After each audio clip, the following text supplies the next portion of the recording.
इस वीडियो में हम करने जा रहे हैं क्लास 12 सीबीएसई की जो बुक है उसका पहला चैप्टर है हमारा nature and significance of management. सबसे पहले हम बात करते हैं मैनेजमेंट होती क्या है। मैनेजमेंट बहुत इम्पॉर्टेंट चीज़ है। चाहे हम घर में हैं, घर को भी मैनेज करने के लिए कोई चाहिए। वुमेन मैनेज करती है घर को। अगर आप कोई डॉक्टर हो तो भी आपको वहाँ पे मैनेज करने के लिए कोई चाहिए। आप किसी ऑर्गेनाइजेशन में हो, ऑर्गेनाइजेशन को मैनेज करने के लिए भी कोई चाहिए। तो अगर हम ऑर्गेनाइजेशंस की बात करते हैं तो ऑर्गेनाइजेशन में जो मैनेज की जाती हैं, हर चीज़ को मैनेज किया जाता है, प्लानिंग की जाती है, वहाँ पे ऑर्गेनाइजिंग की जाती है या बाकी के फंक्शंस को किया जाता है, वो सब कुछ मैनेजमेंट के थ्रू ही किया जाता है। इसके लिए मैनेजर्स अपॉइंट होते हैं।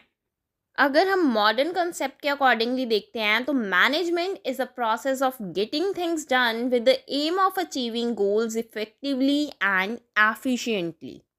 इस डेफिनेशन में हमने बात की कि चीज़ों को करने का एक प्रोसेस है ताकि जो भी हम काम कर रहे हैं वो इफ़ेक्टिवली हो और एफिशिएंटली हो। और इस डेफिनेशन में हमने तीन वर्ड्स, तीन कॉन्सेप्ट्स यूज़ किए हैं जिनको हम अभी डिस्क्राइब करते हैं।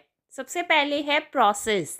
प्रोसेस का मतलब है स्टेप्स लेना, सीक्वेंस ऑफ स्टेप्स कि किस तरह से कौन कौन से स्टेप्स को फॉलो करना है। स्टेप 1 क्या रहेगा, स्टेप 2 क्या रहेगा, स्टेप 3 क्या रहेगा, स्टेप 4 क्या रहेगा। तो इसी तरह से हम कह सकते हैं कि मैनेजमेंट एक प्रोसेस है, क्योंकि एक सीरीज ऑफ फंक्शंस आ जाते हैं जो कि हमें करने पड़ते हैं ताकि हम काम को प्रॉपरली कर सकें।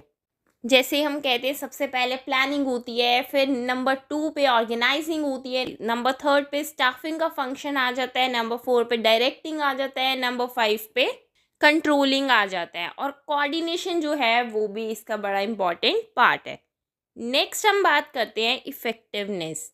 इफ़ेक्टिवनेस का मतलब है कि हमें टास्क को फिनिश करना है, अपने गोल को अचीव करना है और इसके अंदर ये मैटर नहीं करता हमने कितनी वेस्टेज की है, कितनी हमें कॉस्ट आई है।